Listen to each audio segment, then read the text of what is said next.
confinement, votre église sera chassée.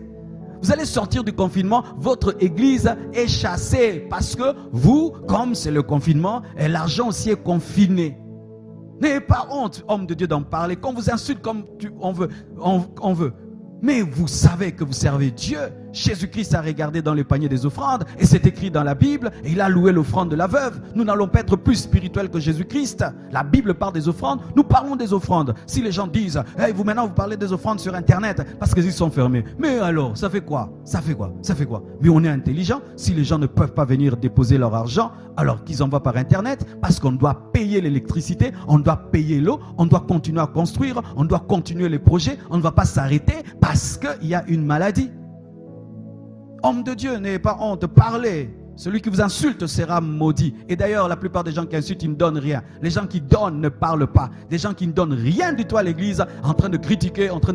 On t'a rien demandé et tu critiques. Mais les gens qui donnent ne critiquent pas.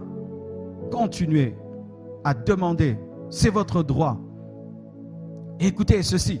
Et les gens disent, oh les pasteurs, oh, vous ne faites rien pour les gens. C'est pourquoi, là maintenant on est content, vous allez souffrir. Vous voulez qu'on prenne des caméras chaque fois qu'on donne quelque chose? Vous voulez qu'on mette une caméra dans le bureau? Chaque fois qu'on aide quelqu'un, il faut une caméra.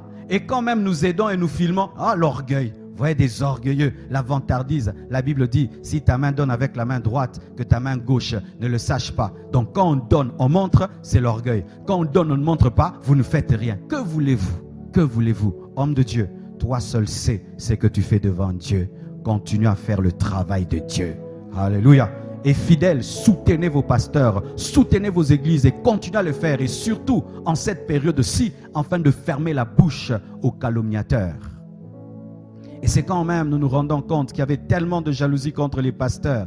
Parce que les gens ne se réjouissent pas du fait que les bars ont fermé. Les gens ne se réjouissent pas de ce qu'il n'y aura plus de concerts, il n'y aura plus de matchs de football. Personne ne se réjouit pour dire les footballeurs, vous voyez maintenant, plus de matchs, maintenant plus de concerts, plus de bars. C'est plus, pasteur, maintenant, qu'est-ce que vous avez avec nous? On vous a fait quoi?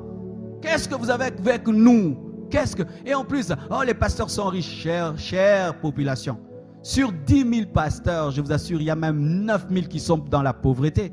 Les quelques là qui ont émergé, vous pensez que c'est ça l'échantillon des pasteurs? La plupart des pasteurs souffrent. Vous parlez de quoi? Vous parlez de quelques pasteurs. Et même ces quelques pasteurs, combien sont des multimillionnaires? Combien même sont des millionnaires? Avoir une voiture, s'habiller bien, c'est ça être riche? Vous êtes jaloux de si peu de choses, d'une voiture, de bien s'habiller? C'est ça être riche? Cette crise a révélé la méchanceté des hommes, l'égoïsme des hommes. Et pourquoi vous en prenez tellement à l'église? Pourquoi vous en prenez tellement à l'église? Et vous réjouissez comme ça?